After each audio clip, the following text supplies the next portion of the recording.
Nizamabad division police north rural circle town 5 వాళ్ళంతా మా team చేసిన మంచి గుడ్ వర్క్ గురించి చెప్పడానికి పిలవడం జరిగింది. ఒక 33 తులాస్ ఆఫ్ గోల్డ్ రికవరీ చేయడం జరిగింది. విషయానికి వస్తే 23వ తారీఖున మనకి బ్రాహ్మణవాడి ఏరియాలో గోల్డ్ పోయింది అని మనకి ఇన్ఫర్మేషన్ మీద కంప్లైంట్ చేశారు. సో క్రైమ్ నెంబర్ 194/2025 అని టౌన్ 5 PS లో క్రైమ్ రిజిస్టర్ చేయడం జరిగింది. గోల్డ్ తర్వాత సిల్వర్ క్యాష్ పోయిందని కంప్లైంట్.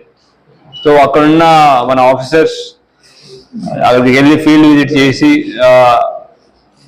కొన్న ఇన్ఫర్మేషన్ క్లూస్ అవన్నీ కలెక్ట్ చేసుకోవడం వల్ల మనం ఈ కేసులో 2 అక్యూజ్ని పట్టుకోగలిగాం. 33 తులాస్ ఆఫ్ గోల్డ్ రికవర్ చేయగలిగాం.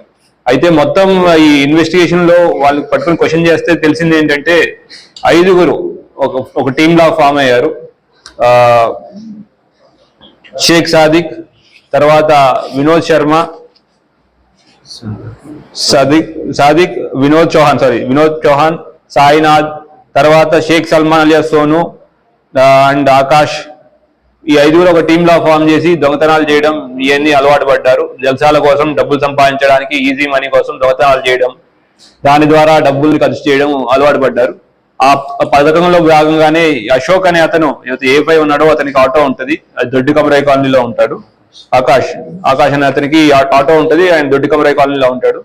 ఈ 5 రాత్రిపూట రెక్కీ చేసుకుంటూ ఈ బ్రాహ్మణ్స్ కాలనీలో రెక్కీ చేస్తే ఏదైతే తాళం వేసున్న ఇల్లు ఏమన్నా ఐడెంటిఫై చేసుకున్నారు.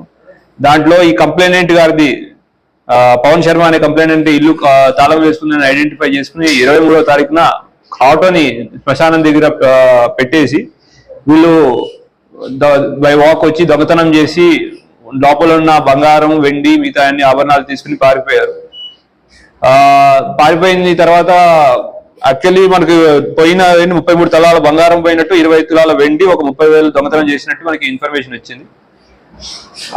సో వాళ్ళ కోసం వెతుకుతా ఉంటే మొత్తం ఈ ఏరియా దొడ్డి కమరాయి కాలనీలో కొన్ని రోజులు వచ్చి మాయమైపోయినట్టు ఇన్ఫర్మేషన్ రావడం, మనం చెక్ చేస్తూ ఉండటంతో కంటిన్యూస్ చెకింగ్ ఇన్ఫర్మేషన్ పెట్టడంలో ఇవాళ మార్నింగ్ మనకి వస్తున్నారు, ఈ బంగారాన్ని అమ్మడానికి వస్తున్నారని ఇన్ఫర్మేషన్ రావడంతో మార్నింగ్ వెహికల్ చెకింగ్ పెడితే A5 ఆకాష్, తర్వాత A4 సోను, వీళ్ళు 2 దొరకడం జరిగింది. వాళ్ళ దగ్గర నుంచి బంగారం కూడా రికవర్ చేయడం జరిగింది. వాళ్ళు చెప్పిన కన్ఫెషన్, వాళ్ళు చెప్పిన దాన్ని బట్టి A1 సాధక్ అని ఎవరైతే ఉన్నారో వాళ్ళ టీమ్ లీడర్ ఎవరైతే ఉన్నాడు, గ్యాంగ్ లీడర్, అతను గాంజాకి అలవాటు పడ్డాడు. తర్వాత మా రికార్డ్స్ కూడా చెక్ చేస్తే అతని మీద పలు కేసులు ఉన్నాయి. అట్లానే మిగతా వాళ్ళు వినోద్ చౌహాన్ పైన కూడా కేసులు ఉన్నాయి. అండ్